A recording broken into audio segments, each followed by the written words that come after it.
Every single time I watch Revenge of the Sith, I genuinely think, maybe this time, Anakin won't do it. Maybe this time, he won't turn to the dark side. I know it's crazy, movies don't change, they're locked in, but something about this movie, it makes you believe just for a second that maybe things will be different. And I think there's a really good reason for that. The power of tragedy. Great tragedies work because they make you feel like the fall wasn't inevitable. And that's exactly why Revenge of the Sith hits so hard. Because Anakin isn't some lost cause. He's not evil from the start. He's a good person who makes a horrible decision. And what makes it even worse, he had so many chances to turn back.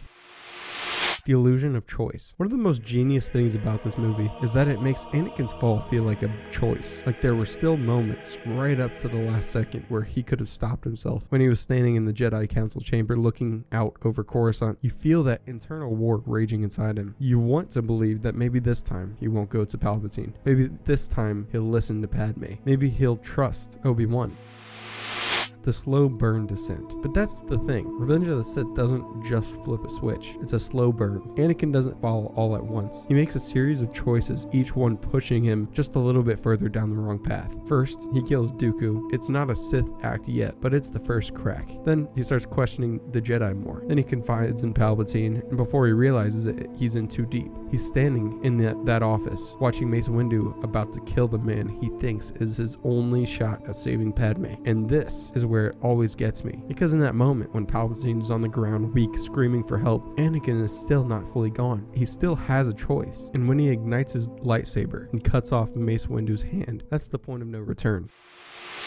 The weight of regret. The real tragedy, Anakin immediately regrets it. He doesn't stand up, puff out his chest, and embrace the dark side with pride. He falls to his knees and he knows he's screwed up. He knows that this isn't who he's supposed to be. But now, it's too late. And Palpatine, like the master manipulator he is, knows exactly how to lock him in. You're fulfilling your destiny, Anakin. It's over the second Palpatine gives him that Sith name, Darth Vader. Anakin fully commits. But you can see it in his face. He's still in shock. Like he's trying to convince himself that this was the right thing to do, that this was the only thing to do. And that's why every time I watch, I think maybe, just maybe, he won't go through with it, because he doesn't even want to.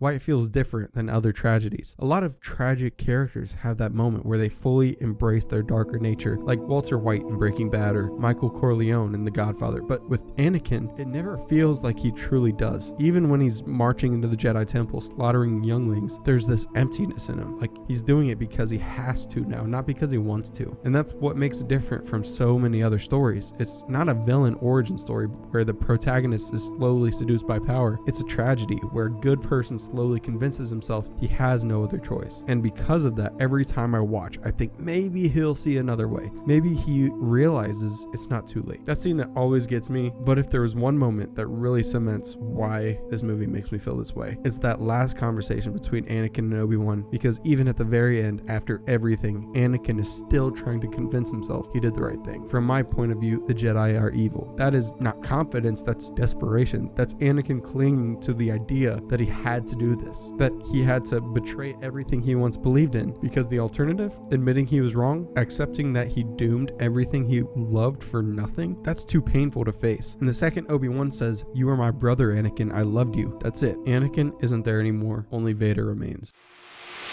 Final thoughts. So why does this movie make us feel like Anakin could make the right choice? And even when we know he won't. Because George Lucas crafted a story where the fall isn't inevitable, where Anakin always has a choice right up until the very last moment. And that's what makes it so gut-wrenching, because no matter how many times we watch it, we always hold on to that tiny sliver of hope that maybe this time things will be different. But that's the power of Revenge of the Sith, and we know how it ends, and yet we still believe. Alright guys, that's the end of the video. I hope you guys enjoyed. If you did, I would love if you subscribed. More content is coming. And also comment down below. I'm curious, do you guys have the same sort of idea when you watch Revenge of the Sith? Like maybe this time it'll be different. Because I swear, every time I watch it, that's what happens. Alright, I'll talk to you guys later.